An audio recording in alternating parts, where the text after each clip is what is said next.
Hi, this is Roger Balzer. Welcome to our 2-Minute Tuesday for June 25th of 2019. Our title this week is Trump Gets His Way as Fed Powell Cave on Rate Hikes.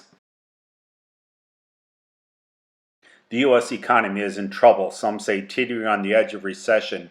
This storyline has become so powerful and convincing that few investors give it a second thought. So, of course, they believe the Fed should cut interest rates. We haven't seen anything like it since the Fed was hiking rates in the late 1990s. That was a deflationary period, to mind you.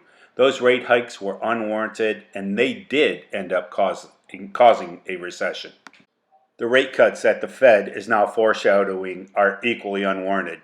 This dovish tones started back in the fourth quarter of 2018 when the U.S. stock market experienced a normal correction while the Fed was lifting rates. Many believe this correction ended when the Fed signaled an end to rate hikes. But simply put, no one really knows if this was a correlation or a causation. I believe it was the former, pure happenstance. The Fed is not tight, no way, no how. The Fed funds rate is currently at 2 3/8, and no one can look at me without breaking out laughing and say that this interest rate is keeping anyone anywhere from making any type of an investment. More importantly, every prior Fed-induced recession happened because the Fed withdrew reserves from the system. This pushed rates up. It was a squeeze on the reserves or lack of money that pushed interest rates higher and caused the recession. Interest rates themselves don't cause recessions. It's the reason rates move that really matters. Today, with $1.4 trillion in excess reserves in the system, no one can say the Fed is tight. It's when the Fed withdraws too many reserves from the economic tides that turn towards a recession. They push the Fed funds rate above the speed of nominal GDP growth. So where are we now? Over the past 2 years, nominal GDP is up at 4.8% annualized rate, twice the current Fed funds rate. Some claim a slowdown in foreign growth is a concern to the Fed. I'm not aware of any recession that's been caused by weakness overseas. Heck, in the 1990s, Japan collapsed and the U.S. boomed.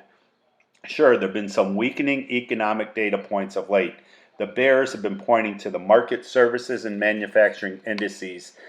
But these are surveys and have never, to my knowledge, been successfully used to predict a recession. Others are concerned over the tepid 75,000 new jobs that were added in May. But since this recovery began, initial payroll reports have come in weak on multiple occasions. May of 2012, December of 2013, May of 2016, September of 2017, or February of this year. All months at first came in weaker than the one we just had this past May, and not one signaled a recession. What we as investors should be focused on is initial unemployment claims as a share of total employment. It's currently at the lowest reading ever.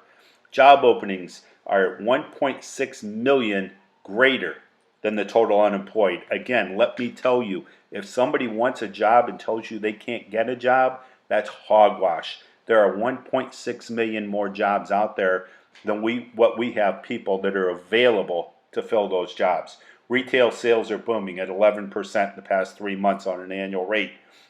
Real GDP grew at about 3.3% in the first quarter of this year. It's likely to rise to 2% in the second quarter. Inventories in the slowdown kind of held them down. No evidence out there right now of a recession. The worst part of the proposed rate cuts is that all those who think that they see a recession, it's going to become convinced when we don't have a recession that it's because of the Fed that we avoided it. There's not even a recession on the horizon at this point in time. Yeah, Andy, there's a true inverted yield curve as we see between the 3-month and the 10-month Treasury yield. It often precedes recessions. We don't look at the 3-month, we look at the 2-year and the 10-year.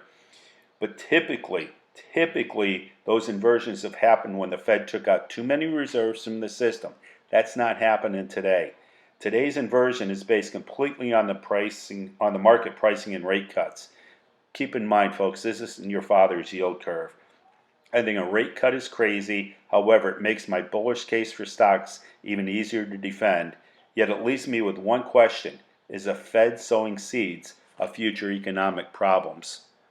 We're going to be doing a lot of changes in the accounts, getting prepared for the bullish stance that I'm seeing right now.